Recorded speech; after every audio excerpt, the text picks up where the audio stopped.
Pour les halachot de Bikur Cholim. Alors il faut savoir que la mitzvah de Bikur Cholim, c'est une des mitzvot qu'on appelle Giyun Chasadim. Vous savez que la Gemara dit qu'il y a trois différences entre Giyun Chasadim et Tzedaka. Giyun Chasadim, c'est des actes de bonté. Tzedaka, c'est, on va dire, la charité. Tout simplement, les trois différences sont élémentaires. C'est que la Tzedaka, on le fait avec l'argent. Giyun Chasadim, on le fait même sans argent. On le fait avec son corps, littéralement. La Tzedaka, on le fait avec les vivants. Mais Giyun Chasadim, on peut le faire aussi avec les morts. Et la Tzedaka, on l'a fait avec les pauvres. Giyun Chasadim, on peut faire aussi avec les riches.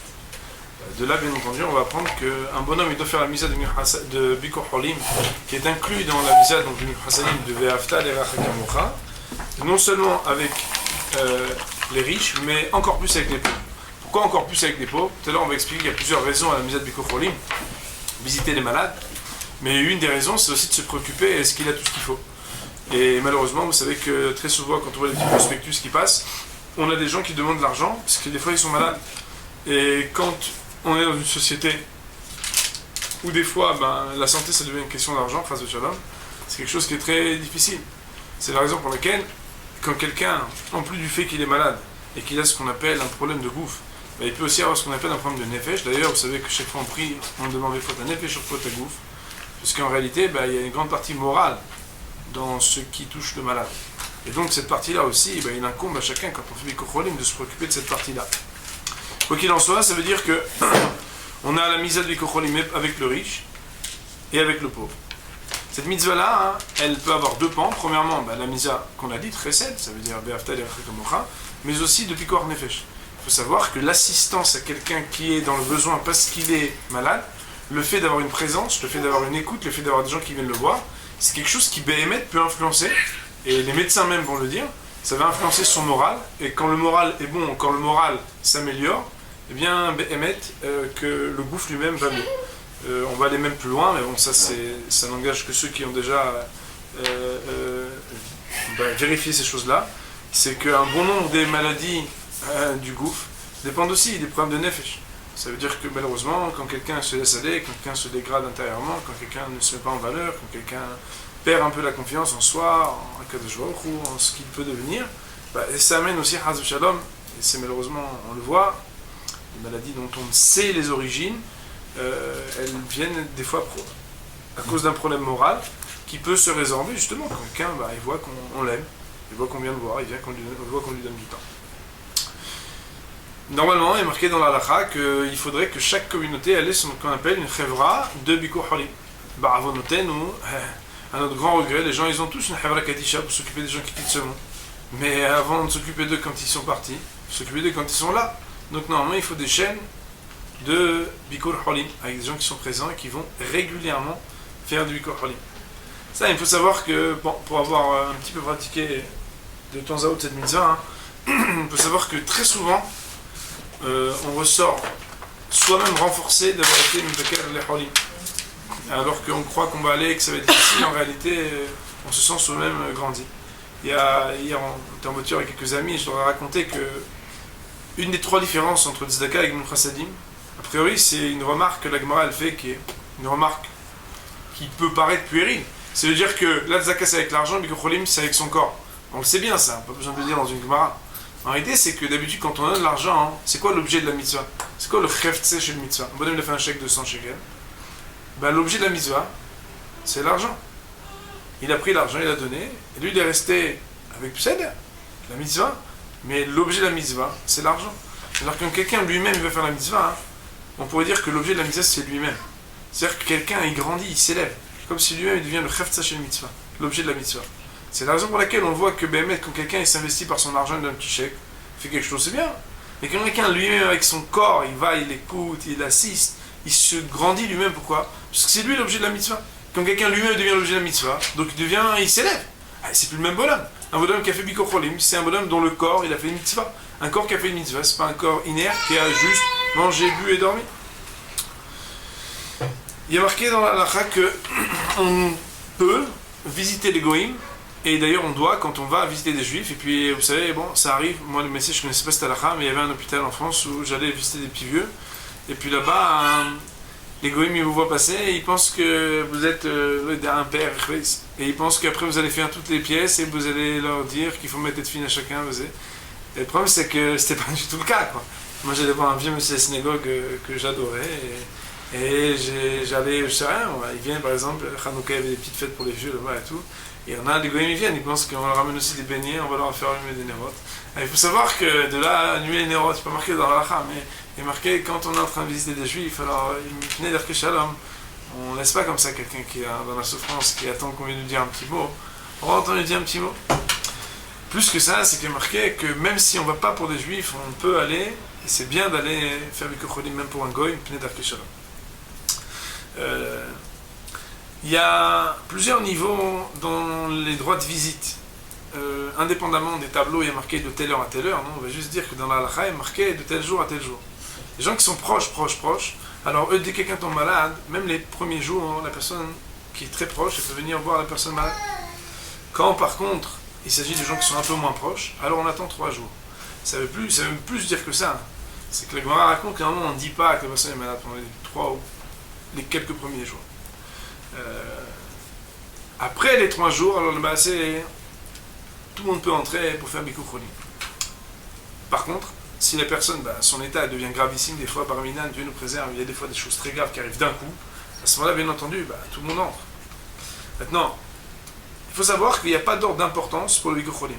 Ça veut dire quoi? C'est-à-dire que même un homme chachouv, un homme important, il peut aller visiter, il doit aller visiter des gens même qui ne sont pas importants. Et vice-versa, même les gens qui ont l'air de se dire, mais moi, de toute façon, qu'est-ce que je suis par rapport à tel rave ou à telle personne chachouva, moi je vais faire Bikuch Cholim, c'est prétentieux. Non, c'est pas vrai. Chacun qui vient, il a une mitzvah, il a une possibilité, tout à l'heure on parlera du 1/60e en question, là, de venir et d'essayer de prendre quelque chose avec soi, de repartir avec quelque chose. Il y a toujours un rave qui a raconté une histoire. Avayman a raconté l'histoire, et il n'a pas cité qui c'était, qu'une fois, il y a un bonhomme, il n'y a pas longtemps, il était chez lui, et puis il était en présence d'un autre rave. Et donc la personne a dit, voilà, tu sais, un tel, il est très malade, on ne sait pas quoi faire, etc. Il dit, il faut qu'il évite son porte-monnaie, il faut qu'il donne, il faut qu'il fasse des dons, il faut qu'il... Alors Veman lui a dit, mais vous savez, c'est quoi, pourquoi il doit faire ça? Il a dit, parce que c'est Messirut Nebesh, la personne, il faut qu'elle soit capable, que ça lui coûte quelque chose, pour que ça avance, il faut que ça vienne. Alors, le Rav, il a raconté qu'à l'époque, je ne sais pas si c'est à l'époque du Rogatchover ou d'autres rabbinim, quand quelqu'un était malade, on montait sur la Teva. On disait, qui est capable de donner pour ce malade? Et je ne donnais pas d'argent. Et il disait, moi je donne 1 semaine. L'autre il se donne 1 mois. L'autre il dit, je donne... Et le maïs, il s'est avéré qu'ils ont compté combien il avait été donné.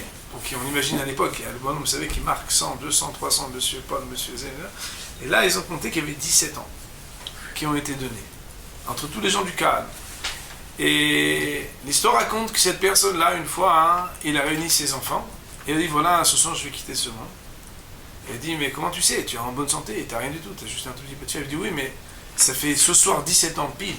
Et les gens de la Keïla, ils m'ont fait cadeau 17 ans. Et le maïs, à l'époque, j'étais très malade, je ne sais pas comment je me suis relevé. Alors après ces 17 années, c'est sûr que je vais partir. Alors le Rav, et bien la personne est partie. Le Rav, il nous dit qu'en réalité, les gens, des fois, on pense que quand on visite un malade, alors ça, on le fait, ça fait la route. Ça aide, il y en a qui ont été, je vais aller. En réalité, il faut comprendre qu'on a une shaykhout. Et si Bémet la vie ne nous appartient pas plus à nous qu'à lui ou quoi, alors c'est de toute façon, on espère tous que personne ne partira, vous comprenez? Donc, je ne dis pas que c'est donné à chacun de le faire. Je dis juste qu'au moins, au niveau de mes Bikuch Cholim, on doit regarder les choses un peu différemment.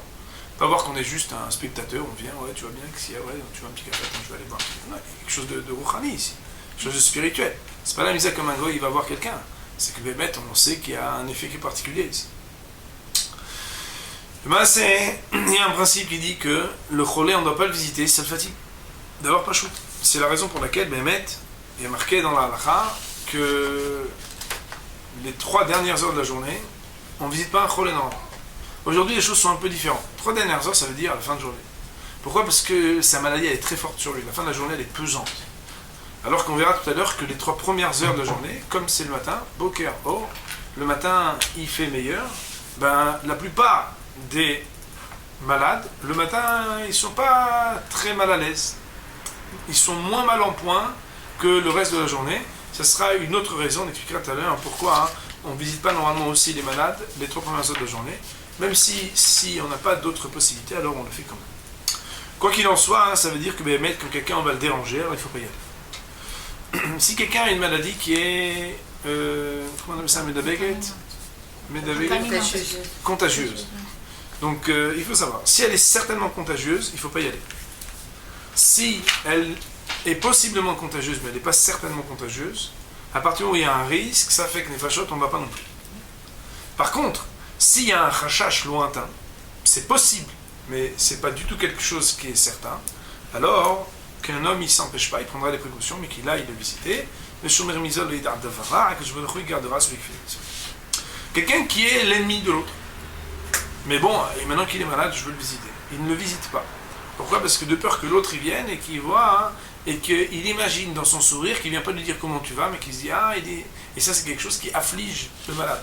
Donc quand on est ennemi, il faut d'abord arranger les choses avant d'y aller, parce que sinon ça peut faire des problèmes. Il est marqué normalement qu'on ne doit pas s'asseoir à côté du malade. Pourquoi ? Parce que la shrina elle est au-dessus de lui. Il faut savoir que dans la halakha il est rapporté que c'est uniquement quand il est allongé par terre. Mais si il est allongé sur un lit, il n'y a pas de problème de s'asseoir. Il y a 4 raisons qui sont apportées dans Chazal. 4 raisons, ça veut dire 4 théramim. Pourquoi on fait la misade Bikuch Cholim ? Ça veut dire 4 choses pour lesquelles on doit faire la misade de Bikuch Cholim. Premièrement, parce qu'on doit s'occuper du malade. Ça veut dire que il faut logistiquement se préoccuper. Est-ce qu'il a ce qu'il faut, etc. Deuxièmement, le nachat, ça veut dire spirituellement et on va dire moralement, ça lui apporte quelque chose. Troisièmement, c'est parce qu'il faut prier. Et prier devant le malade, c'est pas comme prier quand on n'est pas devant le malade.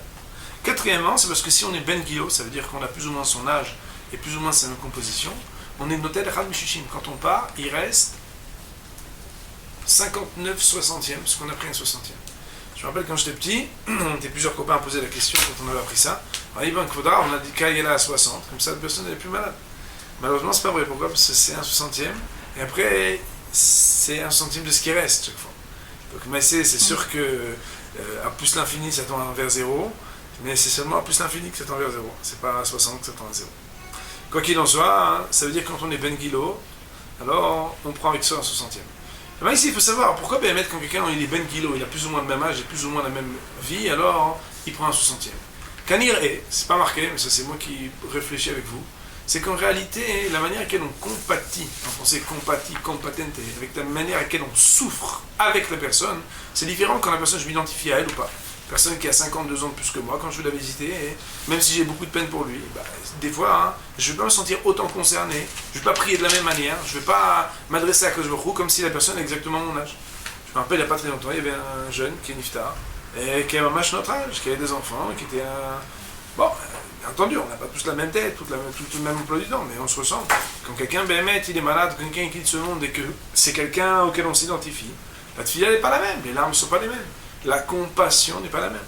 Peut-être pour ça que il y a quelque chose de spécial. Quand quelqu'un, il se sent concerné parce que l'autre, il est exactement comme lui. Alors, il fait quelque chose de spécial que la personne, elle va avoir un peu moins de souffrance et on lui prend un petit quelque chose. C'est quoi la nafkimine et c'est quoi l'incidence de savoir qu'il y a plusieurs raisons ? Alors, même s'il y avait une seule raison de faire la misère, il faut la faire. On dit non, pourquoi ? Parce que si quelqu'un, et ça arrive, chez les Juifs, il y a tellement de médecins. Des fois, il y a un bonhomme, son frère, c'est spécialiste. Donc, c'est qui s'occupe de lui ? Il y a son frère jour et nuit qui est là-bas et il fait tout ce que vous voulez. Il s'occupe de tout. Donc, tu dis, bon, le c'est au niveau médical, il n'a rien besoin. Un café, il ne manquera jamais. Et donc, sur ce plan-là, il est pistonné, qu'on ne peut rien faire de plus. Il n'en reste pas moins que malgré tout, le fait de lui donner un peu de nahat, le fait de prier pour lui, ou le fait de lui enlever un 60e, ça, personne ne peut le faire comme vous. Parce que chacun qui le fait, c'est différent. Aussi, notre nafkumine et notre incidence, c'est que même si la personne a tout ce qu'il faut, il faut prier. Et ça, comme on l'a dit, c'est quelque chose que personne ne peut faire. La prière de chacun, elle est spéciale. Il faut savoir aussi que par contre, ça veut dire que si quelqu'un, pour une raison ou pour une autre, par exemple par rapport à la distance, par rapport à l'emploi du temps, il ne peut pas aller visiter la personne. Il peut pas. Son travail, ou l'emploi du temps, ou la distance. Mais cette personne-là, même si ce n'est pas la manière la plus large d'accomplir la mitzvah, il pourra au moins, par téléphone ou un petit quelque chose, bon, je ne sais pas si par SMS ça marche, parce qu'aujourd'hui on ne fait plus par SMS, les gens n'existent plus rien, mais le maïs c'est puisque la misère elle est aussi de faire du nachat à la personne. Alors, Le fait d'avoir un petit coup de fil, alors comment tu vas, tu sais, j'aurais tellement voulu venir, etc. Bah, une petite voix qui vient du bout du monde et qu'on dit voilà, je pense à toi. Des fois, ça fait un grand nachat.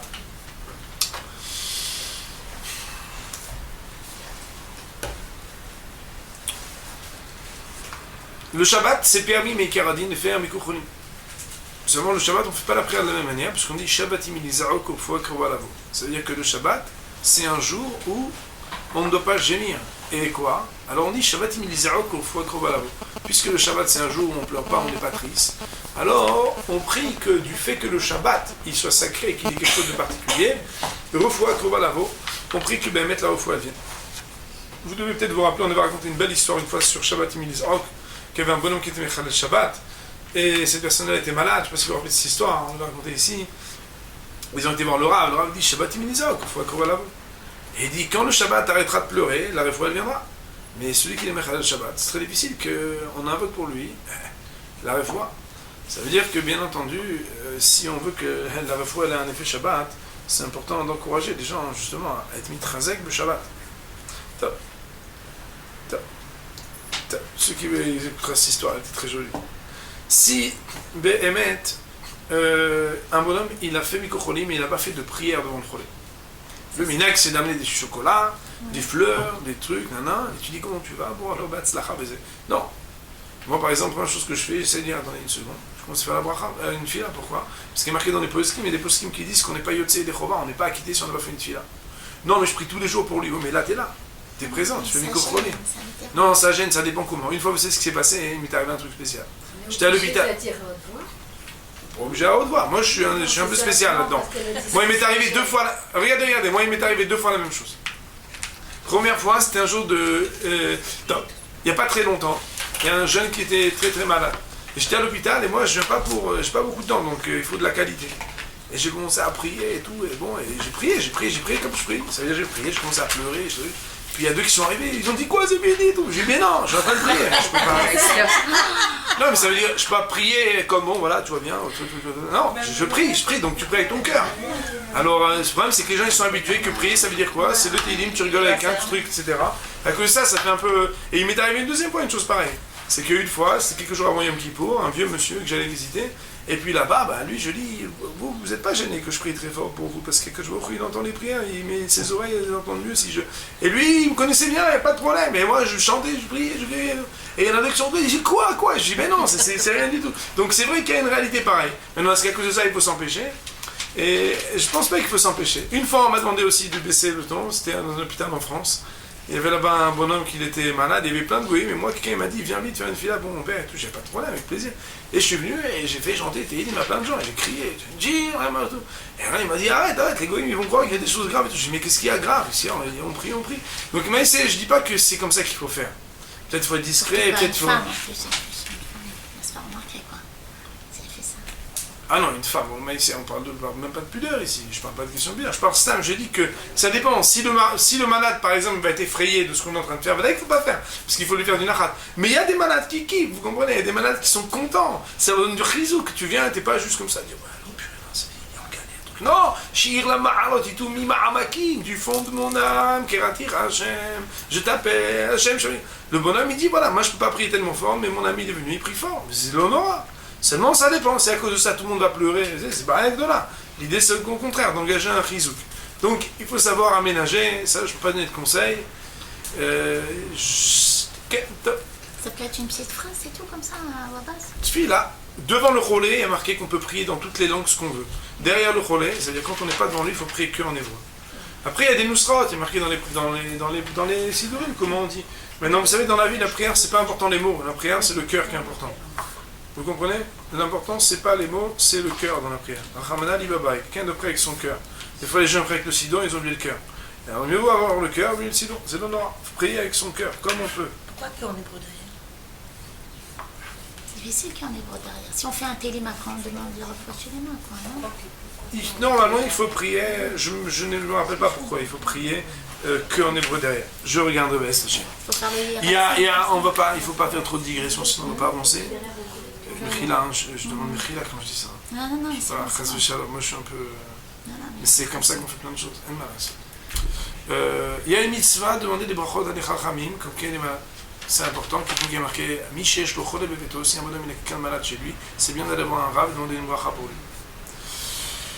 Si Béhémet, quelqu'un, il est très très très malade, très mal en point, que Béhémet ça lui fait du mal, de...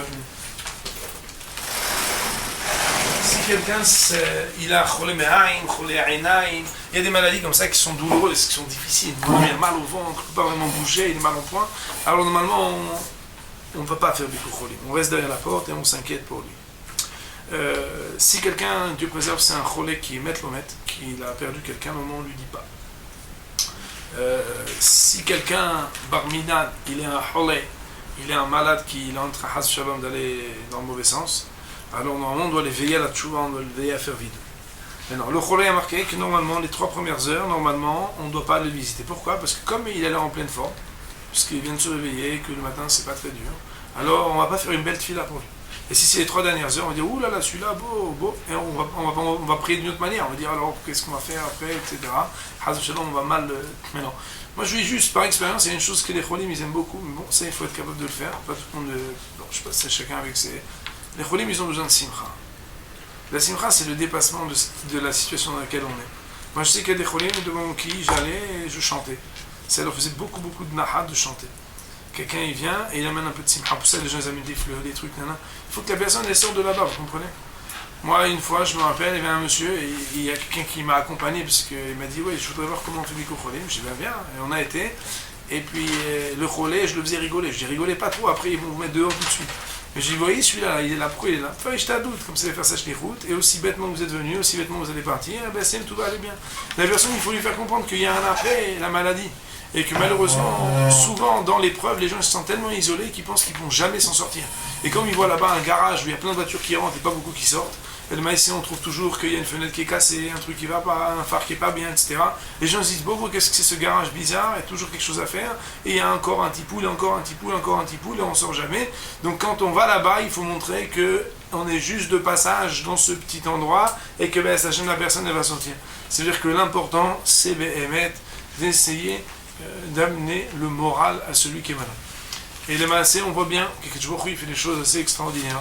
C'est que quand on va avec des bonnes intentions pour faire Bikur Cholim, même quand c'est un petit peu dur, il y a des gens qui vont, et quand ils vont faire Bikur Cholim, ils pleurent plus que le malade. Les maasé, qu'ils y restent chez eux, ces gens-là. Qu'ils apprennent à la halachot. Ils n'ont pas des moulins. La personne elle est malade, c'est d'air. Donc pleure avant, pleure après, mais quand tu es là-bas, souris. Dis-lui, Bess Hachem, comment tu vas, etc. Un malade, il faut qu'il comprenne qu'il dit, c'est pas tellement grave, qu'il ça va, Bess Hachem, ça va passer. Que Béhémet, il faut être capable de l'encourager. Mais même quand Béhémet, quelqu'un est dans un état critique, alors il faut au moins venir et pas l'affliger encore. Parce que sinon, on déroge à toutes les raisons pour lesquelles on doit faire cette mission. Amen.